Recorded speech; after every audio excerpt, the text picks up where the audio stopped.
نوتدونی اولین فروشگاه نوت موسیقی در ایران.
سلام دوست من، شما پیشنمایش این آموزش رو مشاهده کردید.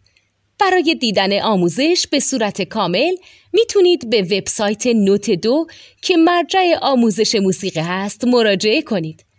همچنین برای تهیه نوت موسیقی مرتبط با این آموزش هم میتونید به وبسایت نوتدونی که بزرگترین آرشیو نوت موسیقی در ایران هست مراجعه کنید.